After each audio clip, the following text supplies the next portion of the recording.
चलो बच्चों, आज हम ए से एम तक सीखेंगे।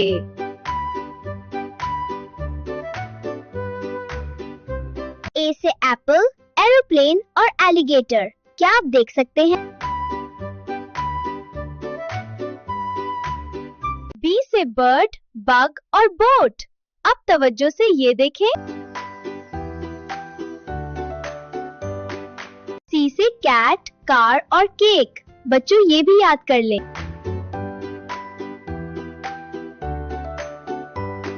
डी से डॉग, ड्रम और डक। इसको समझें।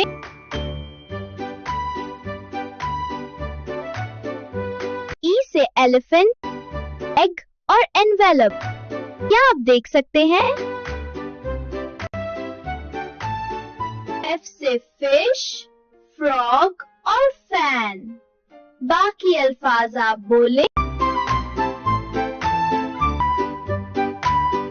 जी से गोट, ग्रेप्स और गिटार। क्या आप देख सकते हैं? एच से हॉर्स, हैट और हाउस। क्या आप याद कर रहे हैं?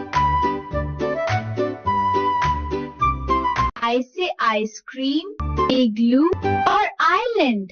समझने में कोई मुश्किल तो नहीं हो रही?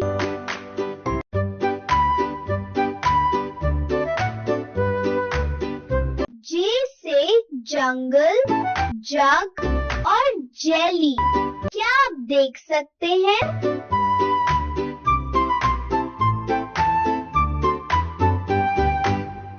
के से काइट, की और किंग। देखिए जूमी ने क्या बोला है। से लायन, लैम्प और लैडर। देखिए जूमी ने आपको सिखा रही है। से मंकी, मून और मिल्क। देखिए जूमी ने क्या किया है। वाह, एपिसोड 1 मुकम्मल। ए से एम तक सीख लिया। अगली एपिसोड एन टू जे होगी।